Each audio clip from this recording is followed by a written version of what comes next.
Bienvenidas al estudio de los Hechos, Caminando en el Cristianismo, presentado por la Iglesia de Cristo en 1 de Mayo. Y feliz viviré, y aunque piensen que tarda en volver, yo confío en Él. Cada día sé más cercano está nuestro encuentro final. Día sin igual cuando le veré tal y como es. Un día se fue, prometió volver. Aquí estoy, siempre fiel. A su lado iré, Él me llevará a la eternidad. Nuevo amanecer para la hermandad del Señor traerá. Con poder vendrá, todos le verán, su señal brillará. Entre nubes y ángeles también anunció que vendrá.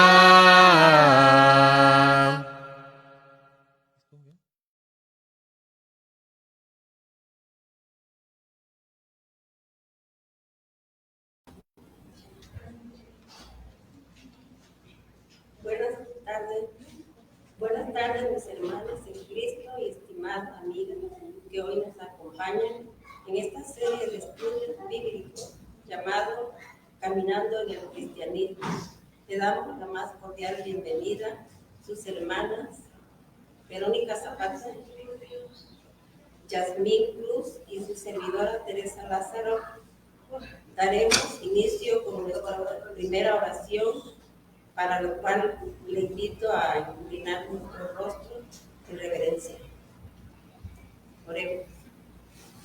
Padre Celestial, en esta hora, Señor, te damos gracias porque nos das una vez más la oportunidad de estar aquí para aprender más de tu palabra. Primeramente, Señor, te damos gracias por todas las bendiciones que derramas sobre todos tus hijos, todo el mundo. Gracias, Señor. También, Señor, te pedimos por nuestras hermanas que van a escuchar tu palabra, que les dé sabiduría, y a nosotras, Señor, una mente abierta y un corazón dispuesto para aprender más de tu palabra. Gracias, Padre Santo, en el nombre de tu Hijo, nuestro Señor Jesucristo, te damos gracias. Amén. Amén. Bien, hermanos, el día de hoy nuestro estudio es en el libro de Hechos, capítulo 3, versículos del 1 al 10. Tiene como título Curación de un cojo. Vamos a tener la lectura. Pedro y Juan subían juntos al templo a la hora novena, la de la oración, y era traído un hombre cojo de nacimiento, a quien ponían cada día a la puerta del templo que se llama La Hermosa, para que pidiese limosna de los que entraban en el templo. Cuando vio a Pedro y a Juan que iban a entrar en el templo, les rogaba que les diesen limosna. Pedro con Juan, fijando en él los ojos, le dijo: míranos. Entonces él les estuvo atento, esperando recibir de ellos algo. Mas Pedro dijo: no tengo plata ni oro, pero lo que tengo te doy. En el nombre de Jesucristo de Nazaret, levántate y anda.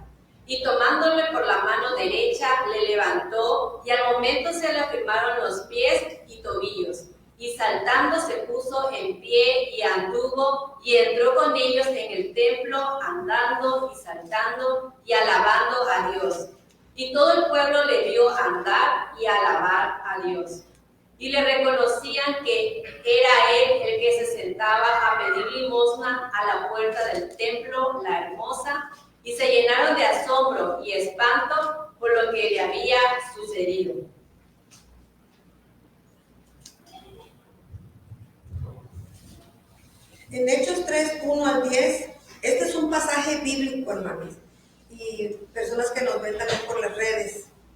En este pasaje bíblico muestra cómo la fe en Jesucristo puede transformar la vida de las personas. ¿Por qué se lee de esta manera? Para que uno entienda en la vida cotidiana y en la vida que fue de nuestro Señor Jesucristo en ese tiempo. Para poder aprender un poquito más, este mensaje enseña que la fe en Jesucristo tiene el poder de sanar y restaurar a las personas. Lo que realmente podemos ofrecer a las demás es el poder transformador de Jesucristo. Muchas veces las necesidades de las personas son más profundas que lo material. En lugar de ofrecer lo que el hombre esperaba, en ese pasaje que leyó aquí la hermanita Yasmín, no ofreció dinero. O sea, cuando este cojo, así se maneja en la Biblia, Pedro le ofrece algo mucho más valioso y fue la sanidad en el nombre, no de él, ni de ningún otro hombre en la tierra, sino de Jesucristo. La fe en el poder de Jesucristo es lo que permite que el hombre cojo sea sanado. No se trata de un milagro ni por la habilidad humana, sino por el poder de Cristo, que es lo mismo que todo el tiempo en las predicaciones estamos comentando, hermanitos. La fe es la que nos mueve a nosotros aquí en este tiempo. Y en ese tiempo lo movían los apóstoles, pero ¿por medio de quién? De nuestro Señor Jesucristo. Él es el que le daba el poder. Pero ¿cuál es el mensaje de Hechos 3? Nos enseña sobre el poder transformador de la fe en Jesús, la importancia de dar lo que tenemos, la necesidad de dar gloria a Dios y la efectiva compartición del Evangelio. ¿Qué significa la puerta hermosa en la Biblia? Era una de las puertas pertenecientes en el templo de Jerusalén antes de la destrucción por los romanos en el 70 después de Cristo. Por eso se menciona en este capítulo del libro de los Hechos. ¿Qué otra cosita nos puede decir de la puerta, hermanita? Bien, bueno, aquí en los primeros dos versículos nos está también diciendo que estaban Pedro y Juan, ellos estaban permaneciendo en Jerusalén. Entonces era la hora novena. Anteriormente el calendario que ellos manejaban iniciaba el día a las 6 de la mañana. Entonces la hora novena era lo que era la hora a las 3 de la tarde, perdón. Esa misma hora fue cuando recordemos que el Señor Jesús murió en la cruz. Entonces era traído este hombre, se nos dice que era cojo de nacimiento. Y era traído por otras personas, porque pues en ese tiempo tampoco pues no contaban con estos dispositivos que pudieran moverse como sillas de ruedas. Entonces ellos tenían la gran necesidad de tener una ayuda de otras personas para poderse trasladar. Y también se nos menciona que era puesto ahí todos los días. Más adelante, no se dice aquí en la edad, pero en Hechos 4:22 nos dice que este hombre tenía más de 40 años. Y si era puesto cada día, imagínense desde cuando lo ponían ahí a la puerta de la hermosa. Esta puerta era hecha de cobre, enchapada con plata y con oro. Entonces desde muy lejos las personas podían admirar su belleza. Entonces estratégicamente ponían a este hombre cojo en la puerta para aquellos que iban a entrar, no los que pasaban, sino los que iban a entrar en el templo. ¿Y por qué era puesto en esta puerta? Porque las personas que van a entrar al templo se entiende que son personas misericordiosas, benévolas con los demás. Entonces él por su condición, su incapacidad, cuando tenía la posibilidad de trabajar, entonces necesitaba de la ayuda y del apoyo monetario de otras personas que no se lo pudieran brindar. Entonces era la hora de la oración, porque ellos como judíos tenían esa costumbre de venir al templo 3 veces al día. Se comenta que era a las 9, a las 12 y a las 3. Era la hora de la oración. El versículo 3 dice: cuando vio a Pedro y a Juan que iban a entrar en el templo, les rogaba que les diesen limosna. Vemos aquí que este hombre, pues, así como lo podemos ver esta imagen, y como todos somos testigos, porque alguna vez hemos visto a una persona paralítico pidiendo limosna. Vemos que su aspecto pues es muy triste, tiene muy poca higiene y pues está en tremenda carencia. Entonces estaba este hombre, imaginémoslo, precisamente a la puerta de la hermosa pidiendo limosna. Yo me puedo imaginar que algunas personas ni siquiera le dirigían la palabra, sino que simplemente le aventaban las monedas porque quizá olía mal y no tenía un buen aspecto. Pero este hombre no era un hombre pasivo que nada más estaba ahí, sino él pedía y él rogaba que le diesen limosna.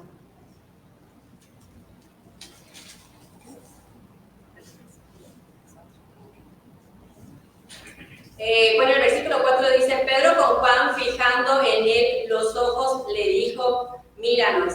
Aquí es muy importante que ante nuestras necesidades, esta persona, como no podía valerse por sí mismo, pues él rogaba por esta limosna. Él estaba esperanzado en una ayuda inmediata que era económica. Entonces vio a estos dos apóstoles, me imagino que no los reconocían. Entonces estos apóstoles decidieron darle algo más para ayudarlo. Le dijo: míranos, dándonos la importancia que nosotros debemos también de fijar nuestras miradas en personas adecuadas que nos puedan ayudar precisamente en nuestra vida espiritual, no nada más en lo monetario, no solamente buscar una ayuda económica, sino también el buscar el crecer espiritualmente. Y en el 5 dice: entonces él les estuvo atento, esperando recibir de ellos algo. Bueno, y aquí en el versículo 6 Pedro le contesta: no tengo plata ni oro, pero lo que tengo te doy. En el nombre de Jesús de Nazaret, levántate y anda. Recordemos que en los versículos de Lucas capítulo 9, versículo 1, vemos que Jesús envía, les da poder a sus 12 discípulos, les dio poder y autoridad sobre los enfermos y para sanar enfermedad. Y los envió a predicar el reino de Dios y a sanar a los enfermos. Y les dijo: no toméis nada para el camino, ni bordón, ni alforja, ni pan, ni dinero, ni llevéis 2 túnicas. Entonces, aquí vemos que estos 2 discípulos no estaban mintiendo, realmente no tenían dinero, pero estaban dispuestos a ofrecerle algo más que el dinero no lo pudo comprar, y que es la salud, la restauración de su cuerpo físico para que volviera a caminar. Y les dijo lo más importante: lo que tengo te doy. En el nombre de Jesucristo de Nazaret, levántate y anda. Aquí reconocemos que el nombre de nuestro Señor Jesucristo es el que tiene poder. No somos nosotros o ellos en este caso que por su habilidad pudieron hacer que este hombre volviera a caminar, sino fue bajo el nombre poderoso de nuestro Señor Jesucristo. Levántate y anda. Este milagro es un recordatorio de que la fe en Cristo tiene el poder de cambiarnos, de cambiar nuestras vidas de manera profunda y duradera. Además nos enseña que nuestra obediencia a la dirección del Espíritu y nuestra disposición a ser instrumentos de Dios puede traer sanidad, restauración, salvación a aquellos que nos rodean. ¿Qué representa la puerta? Es decir, la respuesta a todas las necesidades humanas: seguridad, relaciones con los demás, necesidades materiales y espirituales. Jesús no solo da su vida por las ovejas, como el buen pastor, sino que es nuestro paso a la vida. En Él está nuestra salvación. En Marcos 15, 33 al 41, pues en este pasaje pues nos muestra cuando murió nuestro Señor Jesucristo. ¿Por qué lo menciona uno? Porque se está mencionando la hora novena. La hora novena era a las 3 de la tarde en ese tiempo.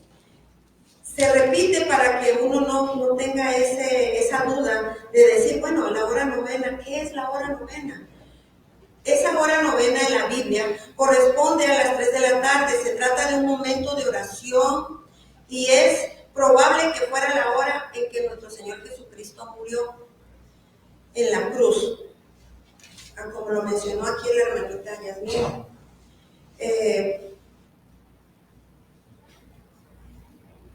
Todas estas dolencias o milagros que se manejaron en ese tiempo. Después de nuestro Señor Jesucristo, los apóstoles pues ya tenían ese poder, ellos tenían ese poder, porque en la actualidad, acuérdense que ya no hay de ese tipo de milagros que hacía nuestro Señor Jesucristo y los apóstoles, dando hincapié.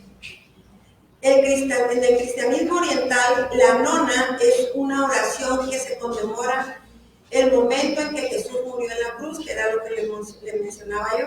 ¿Qué significa el reino de Dios en Hechos 1:3? Pues significa el cielo, el reinado de Jesús en el corazón de sus seguidores, el reinado de Jesús en el reino milenial o cualquier momento en la tierra en que la gloria y la autoridad de Dios se manifiesten. ¿Por qué se menciona de esta manera? Porque en ese tiempo también está el Espíritu Santo. ¿Por qué? Porque acuérdense que Dios hombre y Dios Espíritu Santo, 3 en 1. ¿Por qué? Porque tiene muchas características del Espíritu Santo, entre ellas que es una persona divina, que tiene atributos divinos y que produce el fruto del Espíritu. Como persona divina tiene voluntad, emociones, anhelos, mente y puede hablarnos, oírnos y moverse. Es eterno, omnipresente, que está en todas partes y en todo momento, omnisciente, que sabe todo lo que pensamos, y todopoderoso. Es amor, justicia, bondad. Los atributos divinos del Espíritu Santo tienen omnisciencia, omnipresencia, omnipotencia y eternidad. Los frutos del Espíritu Santo es el amor. ¿Por qué le menciono todo esto? Porque es lo que tenemos que tener nosotros, hermanas, aquí en este tiempo, en esta actualidad. El amor, la alegría, el gozo, la paz, la paciencia, amabilidad, benignidad, bondad, fidelidad, fe, humildad, mansedumbre, dominio propio. Funciones del Espíritu, tenemos que tener guía, hablar. Él oye, Él es sabio, glorifica, enseña, ayuda, recuerda, habita en nosotros, testificamos nosotros, nos convence. Eso es el Espíritu Santo en nosotros. Tenemos que hacer todo lo bueno, no lo malo. Él nos protege de los peligros físicos y espirituales. Esos son los atributos del Espíritu Santo. La voluntad, la inteligencia, la emoción. Esa es la de la personalidad del Espíritu Santo. La presencia es omnisciente, está en todas partes, como se lo mencionaba. Se los repito y se lo vuelvo a repetir, hermana. Todo eso lo tenemos que tener nosotros en nuestra mente, en nuestro corazón, en nuestro cuerpo. La presencia, el conocimiento, la eternidad. El Espíritu Santo es eterno, no tiene principio ni fin. Sus funciones: consuela, guía, protege, enseña, convence, testifica. Los frutos: se desarrolla el amor, gozo, paz, paciencia, bondad, fidelidad. Todo eso lo tenemos que tener nosotros, hermanos, como cristianos y aquellas personas que nos ven. Por eso es el bautismo, por eso son estas clases, por eso se da y se tiene que poner, ahora sí que en la actualidad se tiene que hacer semejanzas. ¿Por qué? Porque si no, no le vamos a entender y van a decir, bueno, sí, voy a escuchar todo lo que las hermanitas digan, y el capítulo 3, y el capítulo 10, todos los capítulos, pero ¿qué nos enseña en realidad? Los hechos. Caminando en el cristianismo, tenemos que ser más cristianos, más devotos para nuestro Señor Jesucristo, para nuestra salvación.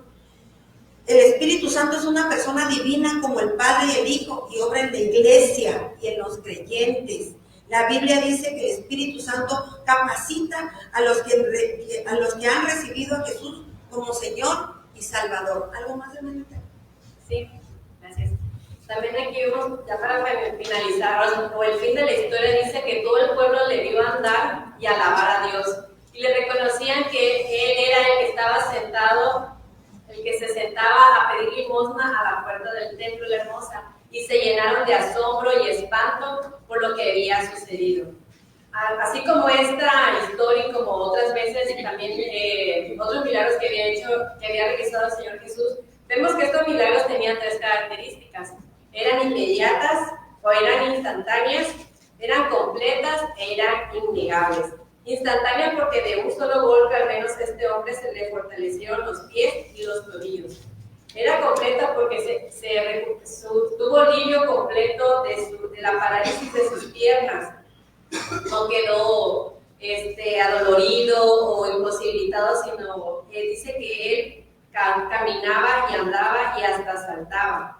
Y era innegable porque su curación también fue tan obvia que nadie podía dudar de ella. Este hombre entró en el templo andando, saltando y alabando a Dios en cuanto fue sanado. El hombre anteriormente cojo hizo 3 cosas buenas. Primero, se unió a los apóstoles porque entró con ellos en el templo. Segundo, empezó a usar lo que Dios le había dado. Andaba y hasta saltaba. Y finalmente empezó a alabar y adorar a Dios. Debemos de reconocer nosotros en nuestras vidas cuando pedimos en oración por alguna enfermedad o por algún problema que estemos pasando en nuestras vidas y luego Dios obra. Nosotros debemos de ser siempre agradecidos y nuestra fe debe de estar más cimentada y puesta en el nombre de Dios porque Él nos oye, nos ama y Él nos cura y nos sana nuestras heridas también. Bueno, hermanito, esta es una breve explicación del capítulo 3, lección 3, y el siguiente capítulo, dentro de 15 días, va a ser para la hermanita de es el capítulo 3, versículos, 11. El discurso de Pedro. El segundo discurso de Pedro. Bueno, también podemos ver de que ahora en nuestros días tenemos a la mano Santiago 5:15 y nos dice que nosotros pues ya en nuestros tiempos tenemos una herramienta muy poderosa que es la oración y cuando nos enfrentemos ante enfermedades recurrimos a Santiago 5:15 y 16 que nos dice: y la oración de fe salvará al enfermo y el Señor lo levantará, y si hubiera cometido pecados les serán perdonados. Confesaos vuestras ofensas unos a otros y orad unos por otros para que seáis sanados. La oración eficaz del justo puede mucho. Entonces, hermanas, la aplicación con esta historia es que nosotros en nuestros días tenemos esta herramienta, pero tenemos que hacerla con fe, porque Dios nos escucha, nos ama y tenemos que hacerlo precisamente con mucha fe. Entonces la invitación, hermanos, es para que continúen con nosotros acompañándonos en 15 días, porque veremos precisamente la explicación que dio Pedro, el discurso que dio Pedro ante este milagro vista por todos en el pórtico de Salomón. Nos vamos a despedir con una oración.